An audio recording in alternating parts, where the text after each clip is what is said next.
चंपा रुक, सुन रही है? कुछ अजीब सी आवाज आई। हाँ जी, मुझे भी लगा जैसे कोई बुरी तरह कर रहा हो। कहीं कोई घायल तो नहीं? आवाज तो दर्दनाक है। कहीं कोई जंगली जानवर तो नहीं, या किसी बेचारे का शिकार तो नहीं हो गया इस घने जंगल के किनारे? बचाओ, कोई है? मेरी मदद करो। ये तो इंसानी आवाज लग रही है। चलिए देखते हैं, कोई मुसीबत में है।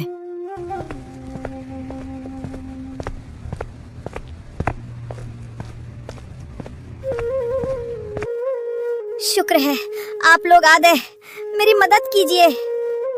हे भगवान, ये घोड़ा बोल रहा है। चंपा भाग, ये कोई मायावी राक्षस है या कोई भूत? डरो मत, मुझ पर विश्वास करो। मैं कोई राक्षस या दैत्य नहीं हूँ। मैं बस एक मुसाफिर हूँ जो अपना रास्ता भटक गया है। तुम्हारी ये दुनिया मेरे लिए बिल्कुल अनजान है। मैं बहुत बीमार हूँ, मुझ में चलने की भी शक्ति नहीं बची। जगदीश जी, देखिए तो इसकी आंखें, इनमें कितना दर्द है। कोई राक्षस इतनी बेबसी से नहीं देख सकता। कृपया मुझे अपने घर ले चलो। मुझे बस थोड़ा भोजन और सिर छिपाने की जगह चाहिए। मैं तुम्हें कोई नुकसान नहीं पहुंचाऊंगा। ठीक है, घबराओ मत, तुम हमारे साथ चलो। जब तक तुम्हारा मन करे हमारे घर रहना, और जिस दिन तुम्हारा मन भर जाए या तुम ठीक हो जाओ, खुशी खुशी अपने घर लौट जाना। चंपा सही कह रही है। अगर तुम मुसीबत में हो तो हम तुम्हें ऐसे मरता हुआ नहीं छोड़ सकते। आओ, मेरा सहारा लो।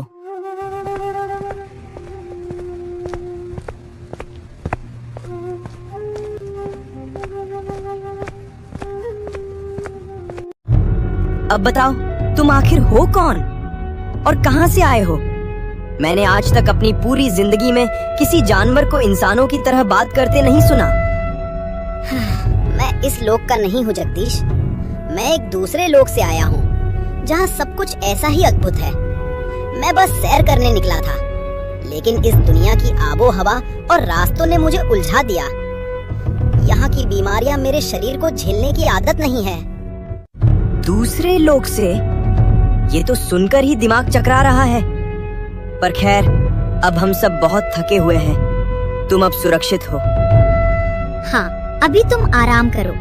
शरीर को आराम मिलेगा तो कल तक बेहतर महसूस करोगे। ठीक है, अब आराम करते हैं। बाकी की बातें कल सुबह करेंगे। शुभ रात्रि। आप दोनों का बहुत आभार। शुभ रात्रि।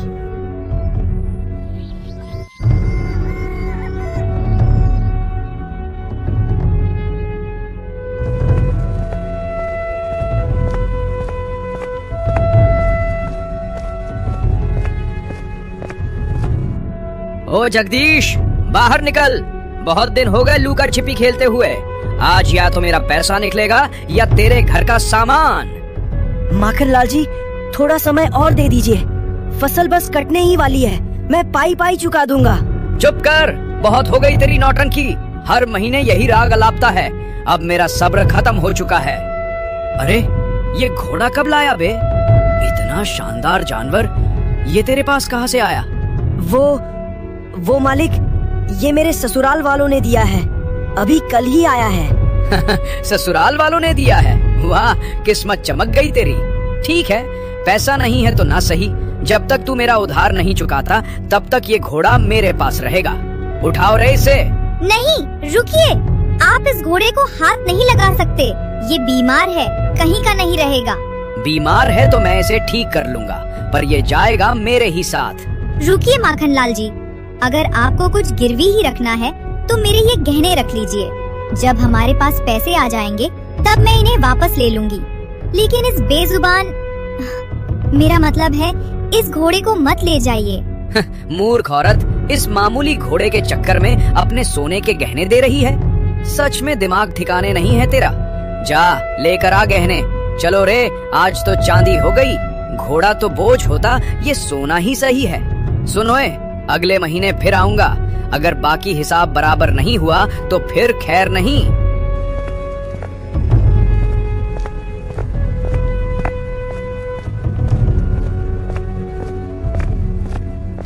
चंपा, ये क्या किया तूने? अपनी माँ की आखिरी निशानी भी दे दी। चंपा, तुमने मेरे लिए अपना सबसे कीमती धन त्याग दिया। मैं तुम दोनों की इस दया को कभी बेकार नहीं जाने दूंगा। चुप कर पगले, उपकार कैसा? जब से तू हमारे घर आया है मुझे ऐसा लग रहा है जैसे मुझे मेरा खोया हुआ बेटा मिल गया हो। तू मेरे लिए सिर्फ एक घोड़ा नहीं, अब मेरे बेटे के समान है। और एक माँ के लिए उसके बच्चे की सलामती के आगे ये सोना चांदी तो क्या, पूरी दुनिया की दौलत फीकी है। चंपा माँ, आपने मुझे बेटा कहकर जो दर्जा दिया है उसका एहसान मैं अपनी आखिरी सांस तक नहीं भूलूंगा। मेरे लोक में वचनों की बड़ी कीमत होती है। आज से आपकी रक्षा और आपकी खुशहाली मेरी जिम्मेदारी है। बात तो सही है चंपा, लेकिन माखन लाल अगले महीने फिर आएगा। अगर हमने उधार नहीं चुकाया तो वो हमें घर से निकाल देगा। घबराइए मत जी, भगवान ने साथ दिया है तो आगे भी रास्ता निकलेगा। चलो बेटा, अब बातें बहुत हो गयी, अब खेत चलने का समय हो गया है। अगर हम सब मिलकर मेहनत करेंगे और फसल अच्छी होगी तभी तो हम माखन लाल का कर्जा उतार पाएंगे।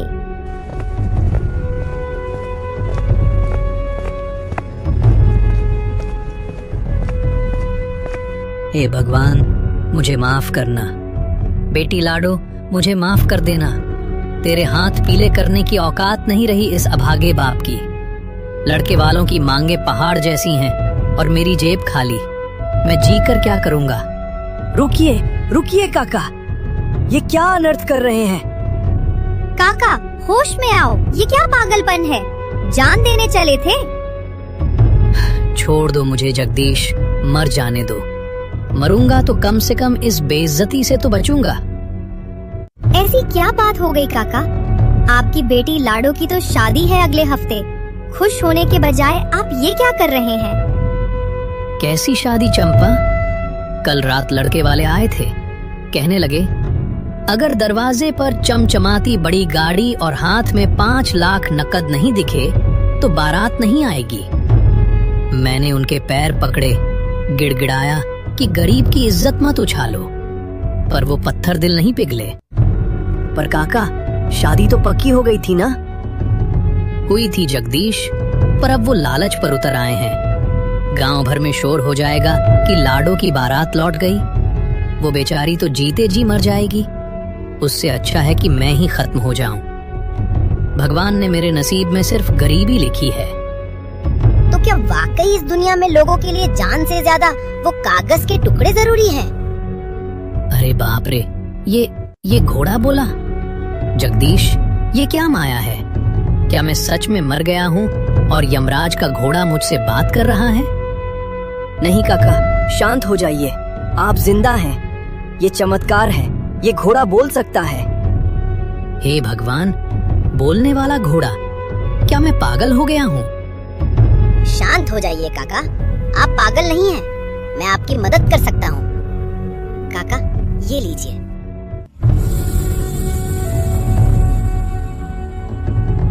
इसमें आपकी बेटी की शादी और आपकी पूरी जिंदगी के लिए पर्याप्त धन है। जाइए, अपनी बेटी के हाथ शान से पीले कीजिए। ये सच है? मैं कोई सपना तो नहीं देख रहा। बेटा, तुम जो कोई भी हो, मेरे लिए साक्षात भगवान हो। रुकिए काका, एक शर्त है।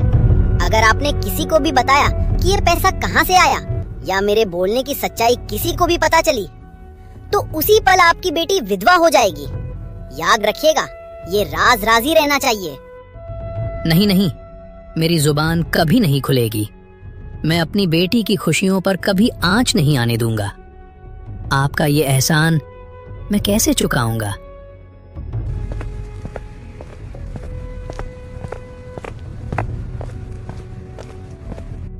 चंपा, मैंने अपनी आंखों से देखा पर यकीन नहीं हो रहा। तुम तो सच में चमत्कार कर सकते हो। हाँ जगदीश, मैं कर सकता हूँ, पर धन से ज्यादा जरूरी इंसानियत है। अब समझ आया कि चंपा ने क्यों कहा था कि तुम हमारे बेटे जैसे हो। चलो, अब खेत नहीं, सीधा घर चलो। आज की दोपहर बहुत भारी रही है। अब खेत नहीं, घर चलो, कुछ बात करनी है।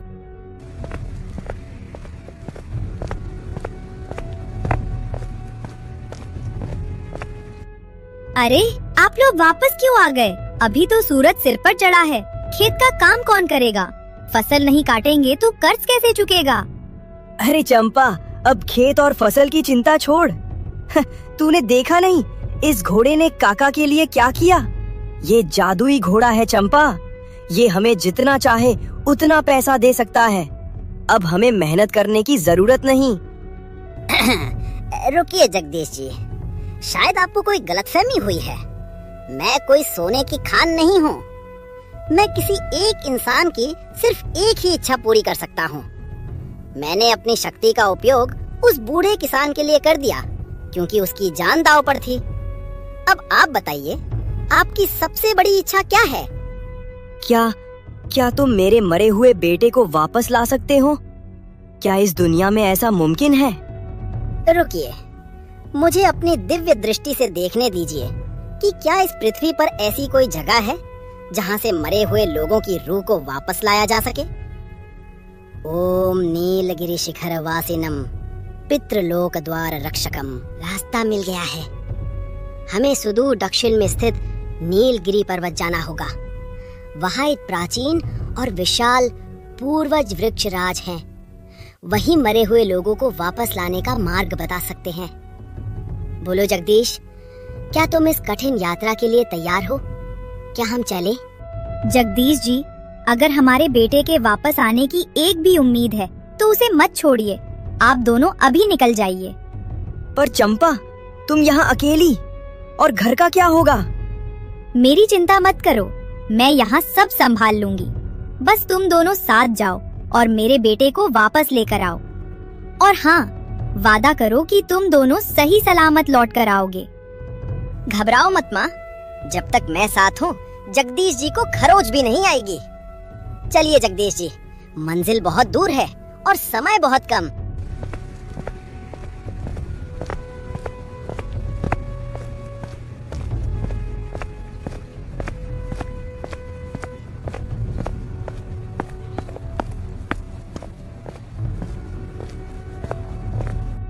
रुक जाओ भाई, अब मुझसे एक कदम भी नहीं चला जा रहा।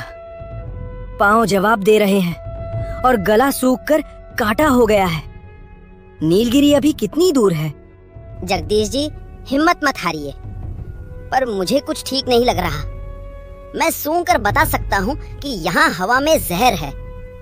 यहाँ कोई ऐसी काली शक्ति है जो नहीं चाहती कि हम आगे बढ़े।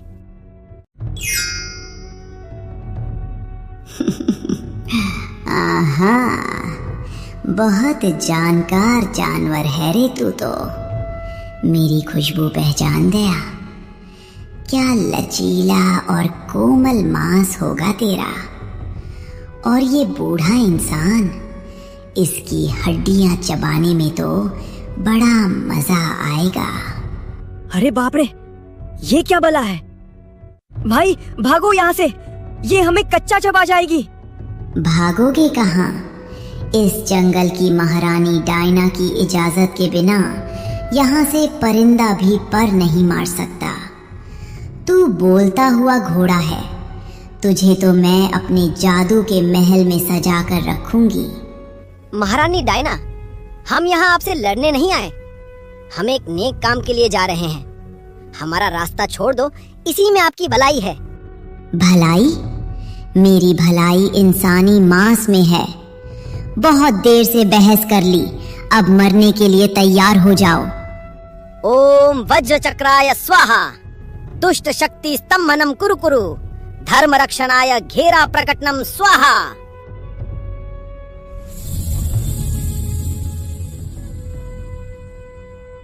ये क्या किया? छोड़ मुझे। ये कैसा तिलिस्म है? मैं इस घेरे से बाहर क्यों नहीं निकल पा रही? ये धर्म का घेरा है डायना। जब तक तुम्हारे मन में पाप और मांस की भूख रहेगी, तुम इस घेरे को पार नहीं कर पाओगी। जिस दिन तुम अपने आप को पूरी तरह सुधार लोगी और दूसरों को सताना छोड़ दोगी, ये घेरा अपने आप गायब हो जाएगा। तुमने तो इसे बिना छुए ही कैद कर दिया।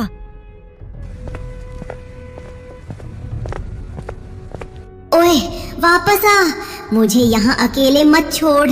बचाओ।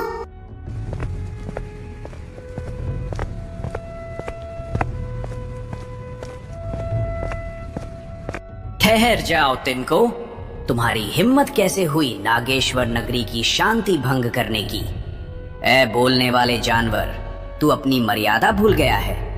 एक अदने से इंसान के लिए तूने देवलोक की शक्तियों का तमाशा बना दिया। मैं मर्यादा नहीं, अपना कर्तव्य निभाने आया हूँ महाराज। कर्तव्य? इस 2 पैरों वाले जीव के लिए? अरे ओ घोड़े, तू मूर्ख है। ये इंसान वही प्रजाति है जो अपनी कुल्हाड़ी की धार तेज करने के लिए मेरे भाइयों को काट डालते हैं। ये तुम्हें प्यार नहीं करते, ये सिर्फ तुम्हारी ताकत का इस्तेमाल करते हैं। आज तू इसके काम आ रहा है तो ये तुझे बेटा कह रहा है, कल तू लंगड़ा हो जाएगा तो यही जगदीश तुझे सड़क पर छोड़ देगा। छोड़ इसे और अपने लोक वापस जा, वरना मैं तुझे यहीं राख कर दूंगा। आप मुझे डरा नहीं सकते। मैंने चंपा माँ की आंखों में वो ममता देखी है जो इस सृष्टि में सबसे बड़ी शक्ति है। अगर इंसान में बुराई है तो उनमें दया भी है। मैं इनके लिए राख होने को भी तैयार हूँ। और तू, ए लालची इंसान, तू यहाँ अपने बेटे के मोह में आया है या इस घोड़े की जादुई शक्तियों का फायदा उठाने? सच बोल, अगर तू अभी इस घोड़े को यहीं छोड़ दे तो मैं तुझे दुनिया का सबसे अमीर आदमी बना दूंगा। इतना सोना दूंगा कि तेरी 7 पीढ़ियां राज करेंगी। क्यों एक जानवर और एक मर चुके बच्चे के लिए दर दर भटक रहा है? बोल, क्या चाहिए, सोना या ये घोड़ा? वृक्षराज, आप मुझे भड़काने की कोशिश मत कीजिए। आपका सोना मेरे किसी काम का नहीं अगर मेरा परिवार मेरे साथ न हो। ये घोड़ा मेरा हमसफर है, मेरी जान है, और मेरा बेटा, वो मेरा लालच नहीं, मेरा कलेजा है। मुझे आपका खजाना नहीं चाहिए, मुझे मेरा बेटा और इस घोड़े का साथ चाहिए। तुम दोनों पगली परीक्षा में पास हुए। तुम्हारा इरादा नेक है और तुम दोनों का जुड़ाव स्वार्थ से ऊपर है, लेकिन नागेश्वर नगरी के द्वार पार करने के लिए तुम्हें मेरी दूसरी परीक्षा, बुद्धि परीक्षा से गुजरना होगा। तुम दोनों को एक एक सवाल का जवाब देना होगा। अगर गलत दिया तो पत्थर के बन जाओगे। पहला सवाल तुझसे, वो क्या है जो रोशनी में तो तुम्हारा साथ देती है पर अंधेरा होते ही साथ छोड़ देती है? परछाई महाराज। दूसरा सवाल, वो क्या है जो बीमार नहीं होती फिर भी उसे गोली दी जाती है? बंदूक महाराज। अद्भुत। साहस के साथ साथ बुद्धि का मेल दुर्लभ है। तुम दोनों ने साबित कर दिया कि तुम इस जादुई दुनिया के रहस्य जानने के हकदार हो। जाओ, वो सामने दिख रही सुनहरी गुफा ही तुम्हारी मंजिल है।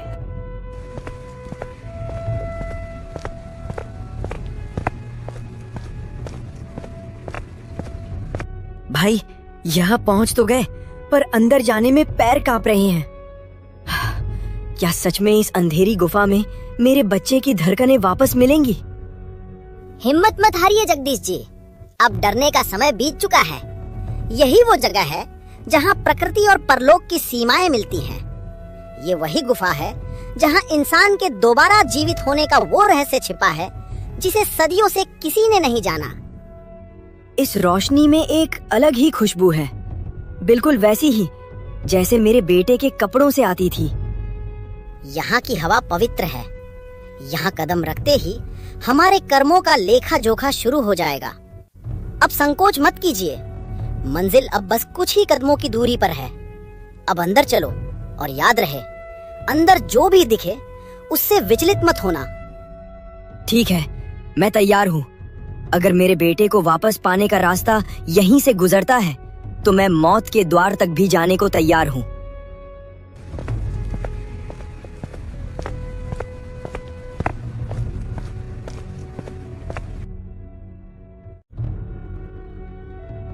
ये क्या भाई, हम इतनी दूर, इतनी मुश्किलों को पार करके यहाँ आए और यहाँ सिर्फ एक कांच का टुकड़ा है। क्या ये आईना मेरे बेटे की जान वापस लाएगा? ऐसा नहीं हो सकता। ठहरिए जगदीश जी, जल्दबाजी मत कीजिए। ये कोई मामूली कांच नहीं, ये त्रिकाल जादुई आईना है। हमारे हर प्रश्न का उत्तर इसी के पास है, लेकिन अभी ये सुप्त अवस्था में है। इसे जागृत करना पड़ेगा, तभी ये हमसे बात करेगा। कौन है जिसने मुझे युगों बाद पुकारा है? बोलो, पहले अपनी पहचान बताओ, तभी मैं तुम्हारे सवालों के जवाब दूंगा। मैं जगदीश हूँ, एक साधारण किसान जो अपने मरे हुए बेटे की भीख मांगने आया है। और तू, ए दिव्य प्राणी, तू कौन है? मुझे अपना नाम और लोग तो याद नहीं, पर इतना पता है कि मैं एक माँ का बेटा हूँ, इस बाप का साथी हूँ और एक भाई की हिम्मत हूँ। अद्भुत, तुमने अपनी आत्मा की पहचान बताई है। तुम्हारी इस सच्चाई से मैं बहुत खुश हूँ। पूछो जो पूछना है, आज तुम जो भी बोलोगे वही होगा। बस एक बात बता दो, मेरा बेटा वापस कैसे आएगा? मुझे क्या करना होगा? ध्यान से सुनो। यहाँ से उत्तर की ओर अमर कुंड है। वहां जाकर तुम्हें जीवन की भीख मांगनी होगी। अगर तुम्हारी पुकार सच्ची हुई तो कुंड तुम्हारे बेटे को वापस कर देगा। और मेरे बारे में बताओ आईने, मेरे असली मालिक कहाँ हैं? क्या वो मुझे कभी ढूंढ पाएंगे? तुम्हारे मालिक पृथ्वी लोक पर आ चुके हैं। वे व्याकुल होकर तुम्हें हर जगह ढूंढ रहे हैं। वे तुम्हें वापस अपने लोक ले जाने के लिए बढ़ रहे हैं।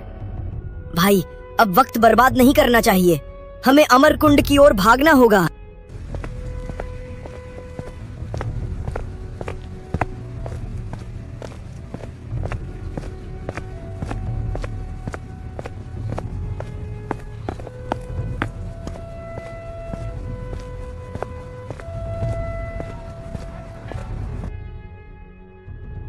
डरो मत इंसानों, मैं तुम्हें खाने नहीं आया।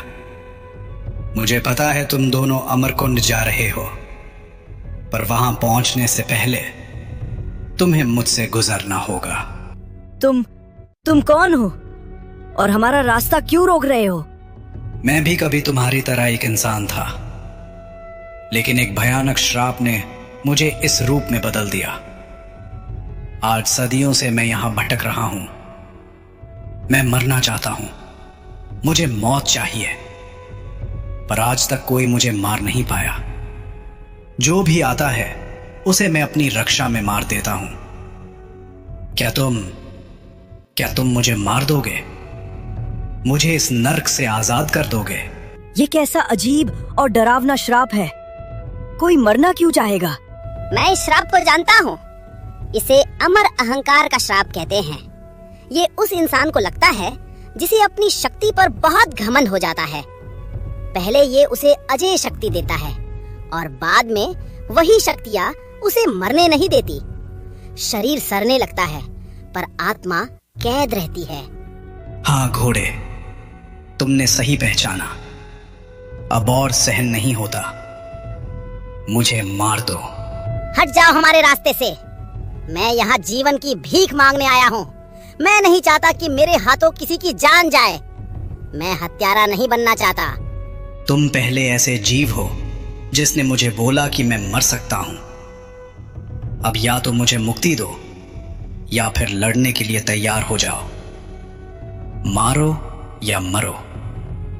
अगर तुम मुझे नहीं मारोगे तो मैं तुम्हें आगे नहीं बढ़ने दूंगा। ठीक है, अगर तुम्हारी मुक्ति का यही एक मार्ग है तो मैं तुम्हें इस कष्ट से आजाद करता हूँ। ओम पूर्णमदः पूर्णमिदं देह बंधनम विमोचय स्वाहा आत्मा ज्योति स्वरूपेण पंच तत्वे विलीयताम।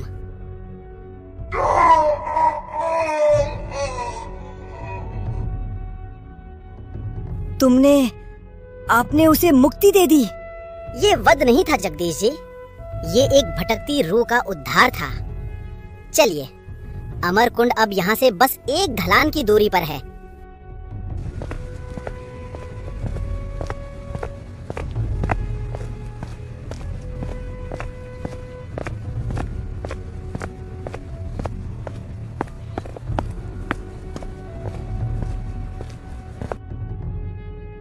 हे अमरकुंड के रक्षक, बाहर आओ।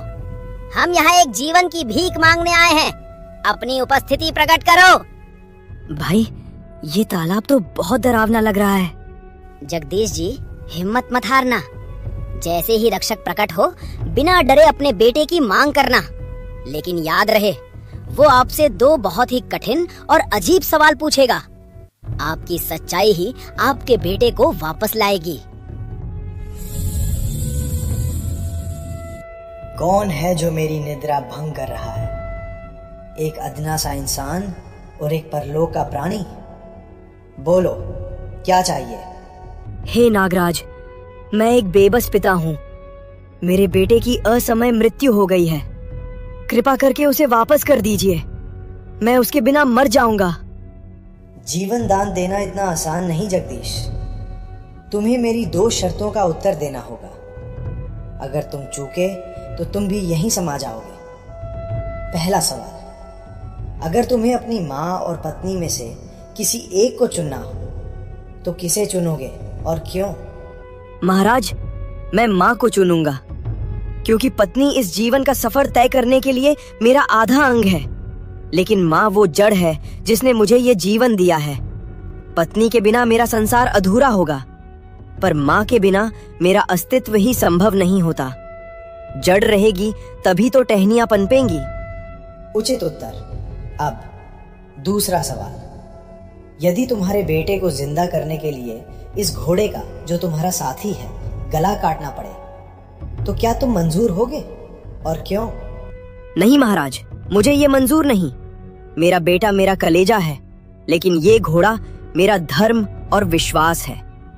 यदि मैं एक बेगुनाह की जान लेकर अपने बेटे को वापस पालूं, तो मेरा बेटा एक ऐसे पिता की गोद में खेलेगा जो हत्यारा है। ऐसा जीवन मेरे बेटे के लिए भी श्राप होगा। मैं अपने स्वार्थ के लिए किसी की वफादारी का खून नहीं कर सकता। धन्य हो जगदीश, तुमने मोह पर धर्म की विजय पाई है। ये लो अपना बच्चा।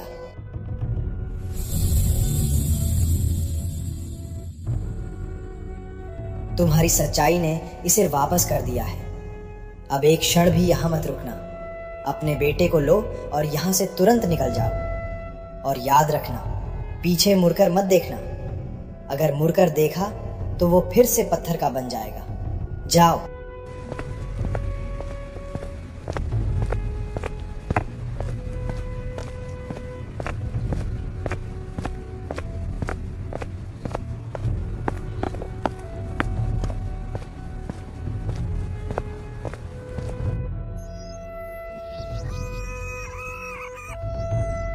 मेरा बेटा, ये मेरा बच्चा है।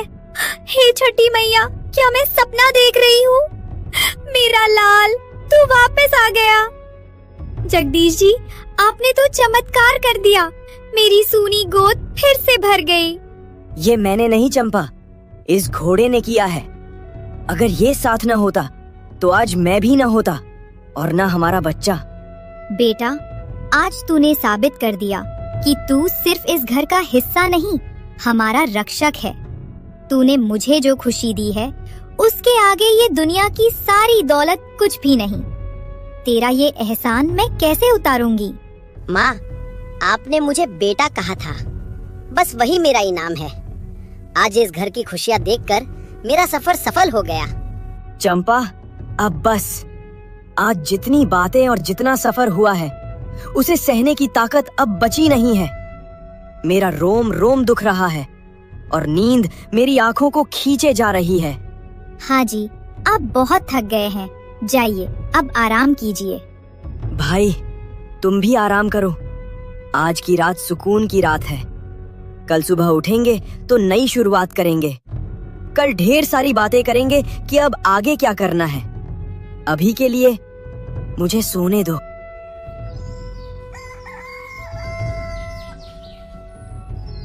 पवन वेग, बाहर निकलो। तुम्हारे वनवास का समय समाप्त हुआ। अब तुम्हें ये घर और ये लोग छोड़कर मेरे साथ वापस चलना होगा। गुरुदेव, आप आ गए। मेरा मन आपको देखकर आनंदित है, किंतु इन लोगों को छोड़ने का विचार मुझे पीड़ा दे रहा है। जगदीश और चंपा ने मुझे उस समय सहारा दिया जब मैं मृत्यु के निकट था। महाराज, विनती करती हूँ, इसे हमसे मत छीनिए। ये सिर्फ एक घोड़ा नहीं, मेरा बेटा है। इसके बिना ये घर फिर से सूना हो जाएगा। पुत्री, मोह त्यागो। ये दुनिया बहुत क्रूर है। ये स्थान इसके रहने योग्य नहीं है। अगर दुनिया को पता चला कि ये घोड़ा बोल सकता है और इसमें दिव्य शक्तियाँ हैं, तो लालची लोग इसका जीना मुश्किल कर देंगे। इसे सुरक्षित रहने के लिए मेरे साथ देवलोक चलना ही होगा। बेटा, तुमने कहा था कि ये सबकी एक इच्छा पूरी कर सकता है। क्या मेरी इच्छा पूरी नहीं होगी?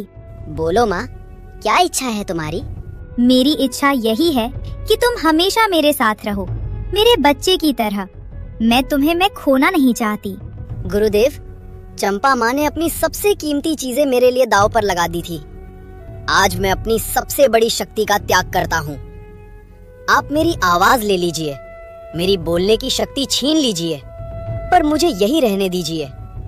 मैं एक साधारण घोड़ा बनकर इनके साथ रहूंगा, ताकि किसी को मेरी असलियत पता न चले और मैं सुरक्षित भी रहूं।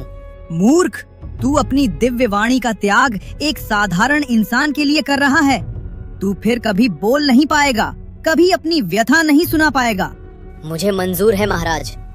माँ की ममता के आगे स्वर्ग की बोलियां भी फीकी है। ठीक है, जैसी तुम्हारी इच्छा। मैं तुम्हारी आवाज ले जा रहा हूँ। आज से तुम एक मूक प्राणी हो। मैं जा रहा हूँ, लेकिन याद रखना, जब भी कभी भारी संकट आए और तुम मुझे पुकारोगे, मैं वापस आ जाऊंगा। अलविदा।